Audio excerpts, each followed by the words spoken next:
Vamos a empezar con la actividad inicial. El propósito de esta actividad es demostrar lo poco saludable que es absorber todo lo que nos dicen alrededor. Cuando nos critican, cuando nos juzgan, cuando nos hacen un mal, nosotros tendemos a absorber. Mediante esta actividad vamos a comprobar cómo debe de ser nuestra actitud. Como ven, aquí tenemos una piedra y una esponja. Estas representan las formas en que nosotros enfrentamos la adversidad y el maltrato que los demás tienen hacia nosotros. Vamos a simular que las gotitas azules son todo lo negativo que nos dicen la persona. Nuestras amigas, cuando nos critican, cuando nos regañan o cuando hablan de nosotros a nuestras espaldas. Y de igual manera pasa con la piedra. Ahora vamos a probar con otro color. Estos pueden ser aquellos amigos que nos traicionan, a los que consideramos nuestros mejores amigos y se van con otras personas o nos dejan de hablar. Y no solo eso, sino que también nos empiezan a criticar, nos empiezan a hablar mal de nosotros.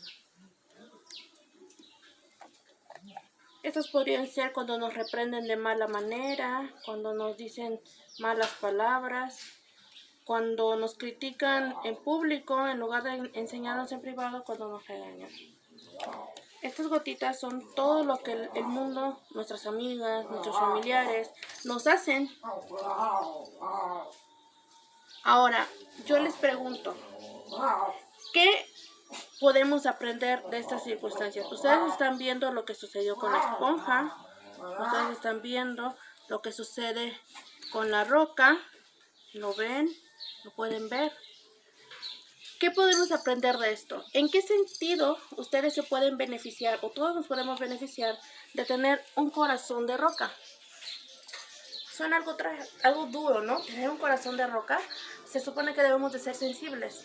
A lo que se refiere es que, si se dan cuenta, la esponja absorbe todo lo negativo que nos van diciendo. Las mentiras, las críticas, todo lo que está a nuestro alrededor, la esponja lo absorbió. Sin embargo, la roca, ustedes se dan cuenta que todo se le resbaló. Claro, quedaron marcas, porque todo mal nos marca en el corazón. Pero esta, pintada o no pintada, sigue siendo una roca. Obviamente, esta también es una esponja. No va a dejar de ser esponja, pero si se dan cuenta, ya quedó manchada. ¿Por qué? Porque absorbió todo lo negativo. todo lo malo que nos rodea, aquí está y no se puede borrar. Lo lavamos y alguna marca le va a quedar.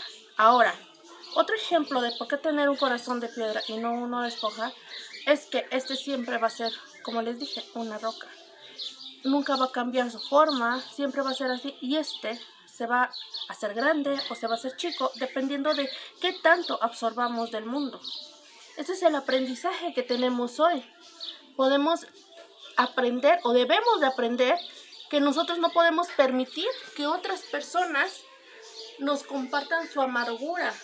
Si alguien te dice, tú estás muy bajito, tú estás muy gordo, no tenemos por qué afectarnos por lo que nos diga la gente. Tenemos que ser como rocas. Claro, nos van a dejar una marca, claro que sí. Yo no digo que no, cada mala palabra nos hiere. Pero ¿qué podemos hacer? Pues tratar de hacer lo que Cristo nos enseñó en Mateo, cuando debemos amar inclusive a nuestros enemigos. A manera de conclusión de esta actividad, yo quiero decirles que la manera en que nosotros reaccionamos o tratamos de desquitarnos cuando alguien nos hace algo puede marcarnos o edificarnos. ¿Esto qué quiere decir? Si yo respondo el mal con el mal, yo estoy quedando como una mala persona. Estoy reflejando el amor de Jesús hacia sus enemigos. Él dijo, amen inclusive a sus enemigos. Porque ¿qué valor tiene amar a los que nos quieren? No, el reto verdadero es amar a los que nos odian, a los que nos maltratan. Por eso dice, es una manera en que nos puede marcar o nos puede edificar. Nosotros tenemos la capacidad de decidir el poder que pueden tener los demás sobre nosotros. Yo decido qué es lo que me lastima esta persona. Yo decido qué es lo que me lastima de esta persona. Solamente te pueden herir si tú así lo permites. Esto es todo de la actividad inicial, muchachitos. Espero que les haya gustado y que les haya quedado claro. Muchas gracias. Empecemos con la sección Conexión con el Reino.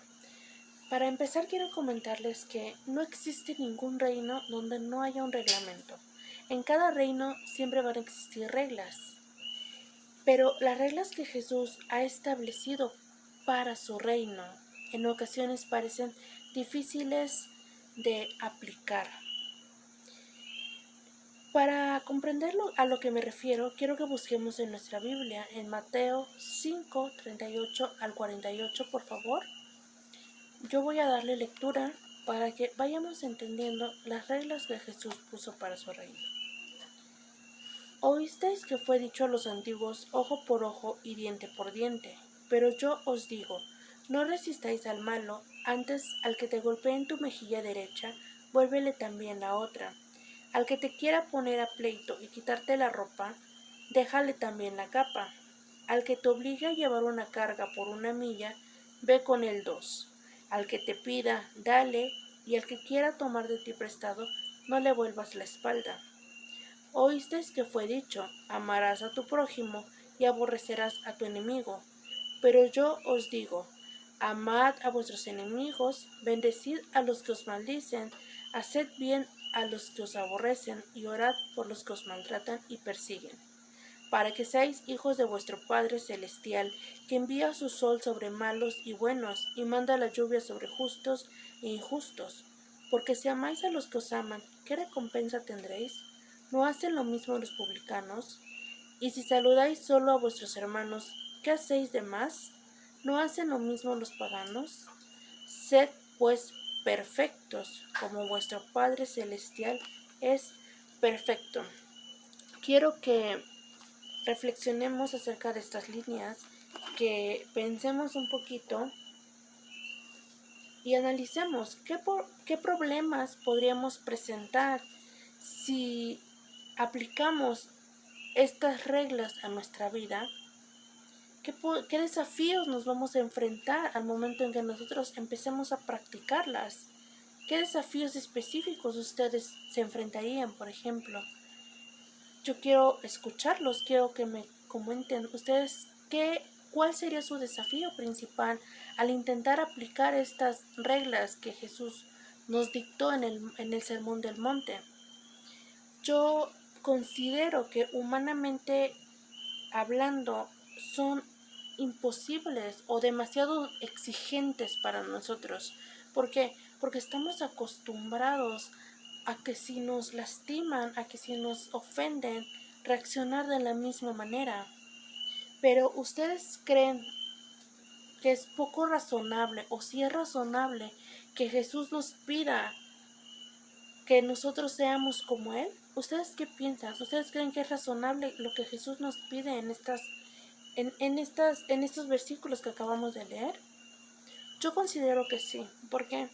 Porque si Jesús, siendo Hijo de Dios, bajó al mundo y aquí estuvo y permitió que lo maltrataran, que lo humillaran, que lo mancillaran, sin responderles de la misma manera. Inclusive sabemos que al final Él oró por esas personas quienes lo lastimaron, diciendo que perdonara a su padre porque no sabía lo que hacían.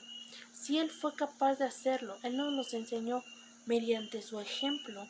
Nosotros debemos de tratar de seguirlo, porque siempre hemos pensado, pues habla o predica con el ejemplo.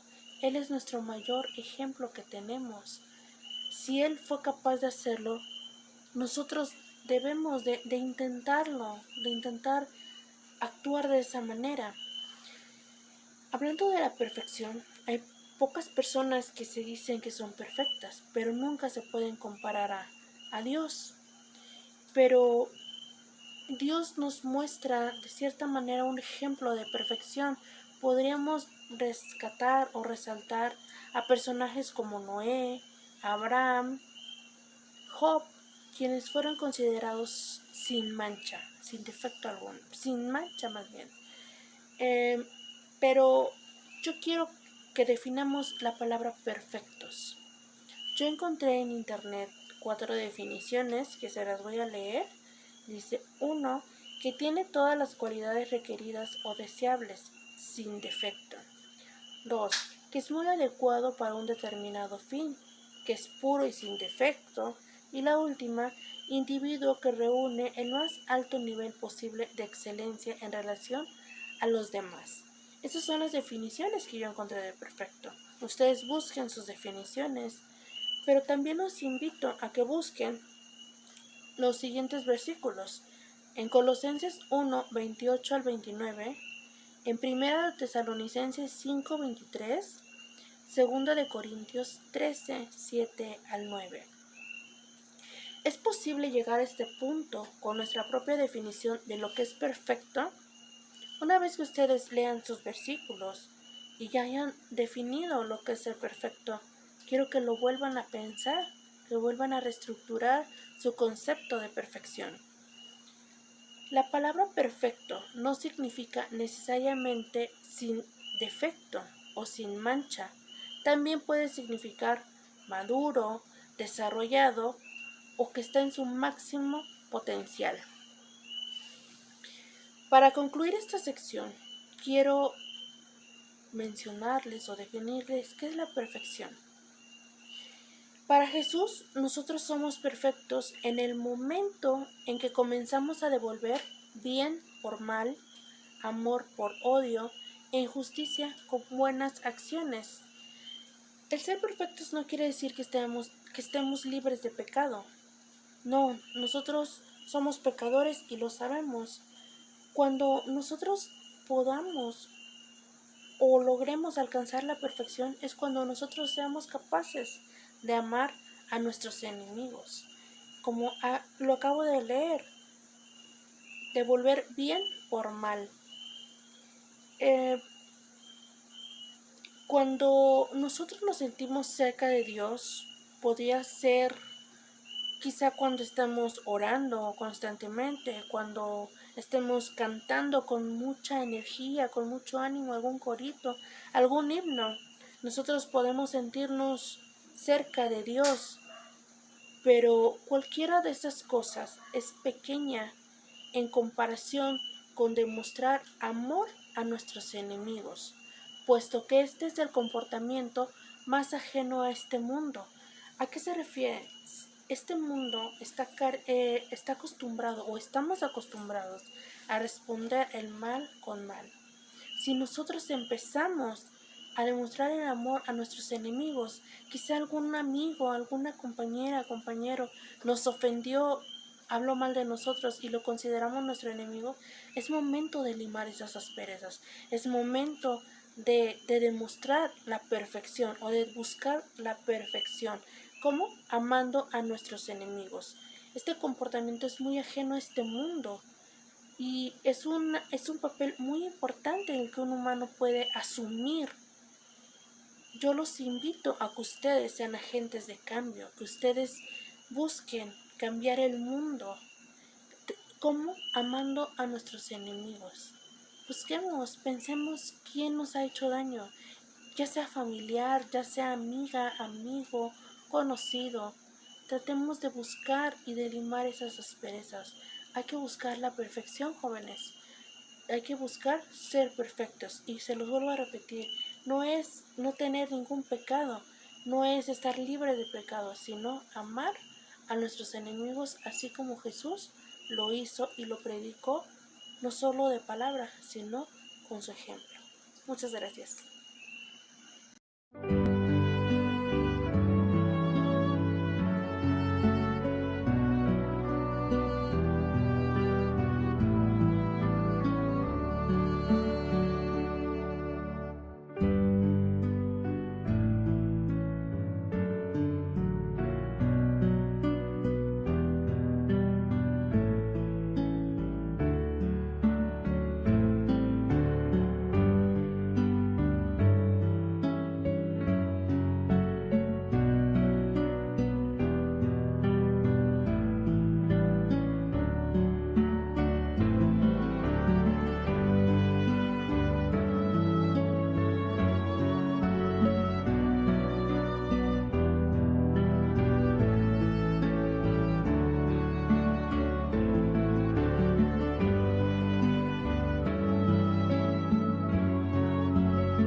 Para concluir la lección número 1, quiero comentarles que lo que acabamos de estudiar nos brinda una oportunidad impresionante. Quizá les parezca difícil o complicado seguir lo que Jesús nos ordenó o lo que Jesús nos enseñó en el Sermón del Monte, pero yo quiero comentarles que es todo lo contrario. Es emocionante. ¿Por qué? Porque tienen la capacidad de poder transformar el mundo. Ustedes imagínense si Jesús hubiera reaccionado de manera diferente, si lo atacaban, si lo golpeaban, que él respondiera de la misma manera. ¿Qué hubiera pasado? Pues él se hubiera perdido y de igual manera nosotros también. Pero fue lo contrario. Nos dio la oportunidad de conocer el amor incondicional y también la oportunidad de poder imitarlo. ¿Por qué? Porque tuvimos un gran ejemplo. Él nos mostró su amor incondicional hacia los enemigos. De igual manera, nosotros debemos de hacer lo mismo hoy en día. Quizá ustedes piensen o tengan la idea de que ser perfectos debe de ser alguien que esté libre de pecado, libre de culpa, que no tenga ningún defecto, que sean puros. Pero en el reino de Dios, el ser perfectos se puede resumir en tener ese amor incondicional por aquellos que no lo merecen, por aquellos que nos hacen daño, con aquellos que nos han maltratado, que nos han hecho sentir mal en muchas ocasiones. Es así de simple, eso es todo. El ser perfectos es amar incondicionalmente como Jesús lo hizo, así como leímos en Mateo 5:38 al 48. Amar a aquellos que nos hieren. Aquí les voy a leer un pedazo que viene en la lección. Si realmente queremos ser perfectos, actuemos como Dios lo hizo con nosotros y démosle una tregua a alguien con quien tengamos problemas. Debemos de ser bendición y debemos de hacer el bien a todos, aun cuando no se merezca nuestra amistad. Cuando perdonamos una ofensa, cuando nos hieren, cuando nosotros somos capaces de perdonar, estamos actuando como Jesús espera. Nosotros somos perfectos si podemos perdonar, no guardar rencor y amar a aquellos a que nos lastiman. Es momento de hacer treguas con aquellas personas que nos han lastimado. Quizá ustedes tienen amigas, amigos, conocidos, algún familiar el cual tengamos problemas. Yo los invito a hacer esa tregua, a amarlos aun cuando nosotros sintamos que no los merecemos. Porque si nosotros herimos a nuestro Padre Celestial y Él nos recibe con los brazos abiertos cada que lo buscamos, de igual manera nosotros debemos de hacer lo mismo. Esto es todo de la primera lección. Espero que les haya quedado claro que busquemos la perfección. Busquen ser perfectos, sean agentes de cambio de este mundo. Les mando un cordial saludo. Hasta luego.